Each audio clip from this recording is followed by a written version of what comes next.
your first alert station. This is WALB News 10 with continuing Hurricane Michael coverage. Good afternoon, everyone. We want to keep you updated on Hurricane Michael, which is an extremely dangerous Category 4 hurricane, although it made landfall about an hour or so ago between Panama City and Mexico Beach there along the Florida Panhandle.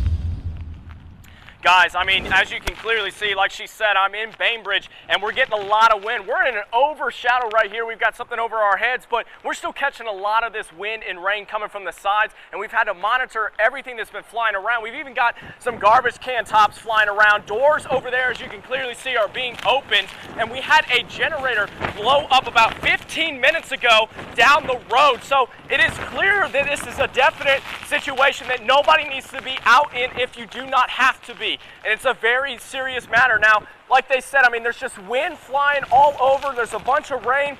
And at this point, with this kind of rain, you can't see the bottom of the road. So it's not only dangerous because of the wind, the flying debris, but you have to worry about with this much water, the vegetation's not going to be able to soak up as much as they should, and it's going to start spilling over into the roads, and you won't be able to see how shallow the road truly is. Now, on the way in here, I even saw some things flying around just a little bit, and that was before we even had really Hurricane Michael all the way here. But now that it's here in Bainbridge, you are urged to stay inside by state officials, and even PIO, the Bainbridge Fire and Rescue Van Aiken, when I spoke to him yesterday, he said that this was a very serious matter and that everybody needs to stay inside if possible. And we will keep you up to date as much as possible, and stay on your WALB app and watch WALB. For right now, live in Bainbridge, John Barron, WALB News 10. It's not time to change forecasts. It's now time to get into your safe room and get ready for a Category 2 hurricane. Yes, those heavy winds have caused some power lines to fall. As you can see behind me, this is where it just happened. A power line fell onto another line, and what neighbors say caused a big ball of blue fire, and it caused a huge loud sound. They said they were all scared, and then the power went out. This is very serious. Do not take it lightly. Make sure you write your name and number and next of kin on a piece of paper and put it in your pocket. This is not good. This is very serious. Pay attention. Now let's continue our team coverage. WALB News 10's John Barron is in Bainbridge. We're going to check in with him right now to see what the storm effects are right there. Guys, as you can see, the rain has kind of let up, but the wind is relentless. And as you can see, we're on the top deck of the EOC. But right now, as you can see right here, all these barrels have been just pouring in from the left. They were all way down there towards the construction site, and now they're still rolling, and many of them are just spread out all throughout the land. And another thing, if we can get a look over here, is those trailers. They're way out here. They're going to be all the way over there. They started way down there by the land, and now they have tipped all the way over there on their sides, way out here. So this wind is relentless, and the rain is kind of starting to still kind of be something that we got to worry about. There's a lot of flash flooding in the area, but a lot of this wind is going to be treacherous for this area. And like we've been told by police, they're doing everything they can to make sure that they're helping those that are stuck and in trouble. But for right now, in Bainbridge, John Barron, WALB News 10. This is getting very close, Carla. Actually, it is still just off to our southwest, beginning to move just east of Highway 27 over areas of Miller County. But of course, we're still dealing with a major Category 3 hurricane.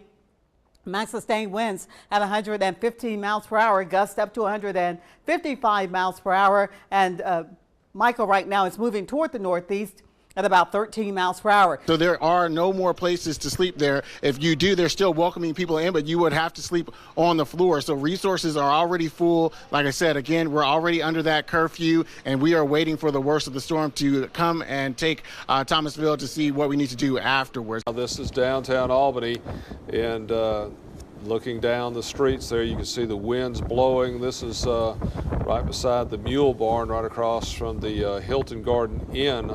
Is that Front Street? This was toward Front Street, looking like down Broad Avenue. I believe that's Broad Avenue.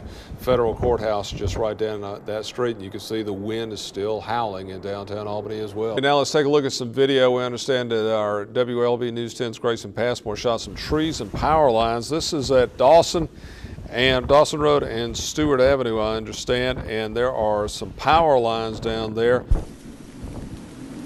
Hey guys, I'm live outside of the station right now. As you can see, the rain has let up some, but the wind has not. It is howling all around me. The eye of the storm is moving closer to us, so you are going to be seeing those breaks in the storm a little bit, but you definitely should not get comfortable because it is not over. We could still see hurricane force gusts till 2-3 a.m. and these are the counties right now that are under a flash flood warning. They have expanded the flash flood warning and extended it for Sumter County, for Crisp County, for Dooley County, and for Webster and Stewart County. It goes till 3 a.m. because of very heavy rainfall, rain rates of 3 to 5 inches per hour. And we can really see that heavy rainfall is in the northeast corner of Lee County, eastern half of Sumter County, all of Dooley County, all of Crisp County, all of Wilcox County. We head south in through Irwin County and Ben Hill County. We're getting some moderate to heavy rainfall. Tifton, and these winds continue to blow here. Just to make things even more stressful for people out there trying to get anywhere at this point, I don't think there's any reason to venture out. Well, you have to think that wind has been whipping and howling, and these things are weak now. And so, like we said, more things that can fall and will. Yeah, and it's not just here in South Georgia where we're seeing bad stuff. Headland, Alabama. This is video right here of power lines exploding and catching fire during Michael. It's about 100 miles north of Panama City. We've seen power lines arcing here, some on fire down in Thomasville. Hey, Cade, we do have some continuous power outage updates coming in to our first alert desk tonight. Tift County Emergency Management Agency is reporting 30,867 customers are reporting outages in Tift County. That includes Georgia Power and Colquitt EMC. Yeah, it's pretty scary out there. All of the debris, the different limbs that you're seeing on the roadways, just trying to get to work or where you may have to be. You can get a little ways, but then you're going to be stopped somewhere along the line by a down tree, or then of course all the debris and down power lines. The power lines weren't down when I came in about 6:30, 7 o'clock tonight, but then they fell. Yeah, I was on Dawson Road. Again, it's still dangerous, so hopefully folks have heeded that warning. We hate to keep sounding like a broken record, as we said before. Stay inside, don't do that. Well, the district looks like this storm Michael looked like it just equally distributed the damage. We got damage from one end of the county to the other ends. 72 hours after Hurricane Michael ripped through Dougherty County, Commissioner Anthony Jones took WALB through many neighborhoods in the Putney community and saw the devastation it left behind. Now, we're going to try to restore it back. So, just take it one day at a time, mostly. Carl Davis's family has lived in a home near Nims Road for over 50 years. And because of the Category 2 hurricane, their home, much like many homes in the county, are left with trees in the roof. Yeah, as we looked at his home, we noticed that he had a tree in the home. So therefore, you're going to need a chainsaw and you're going to need some expert help.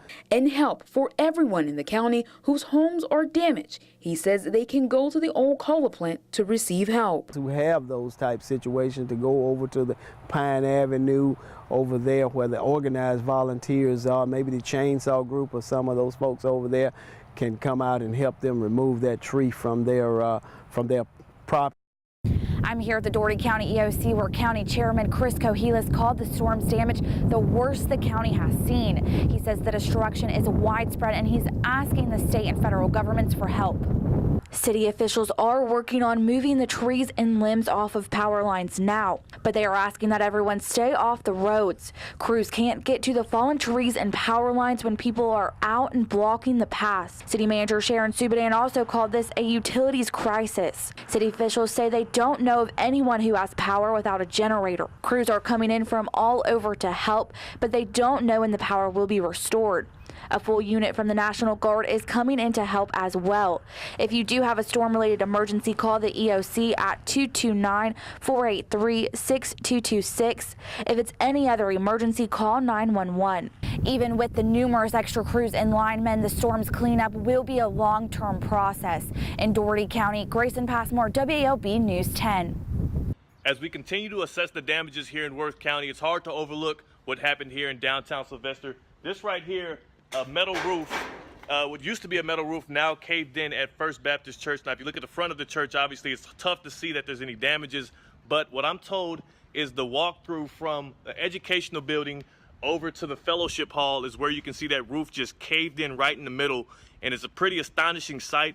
A lot of people have been passing by and taking pictures and looking at it. Not something that you want to see, of course. Metal all throughout, even on the ground and the side walkways and in the front is just a sight to behold.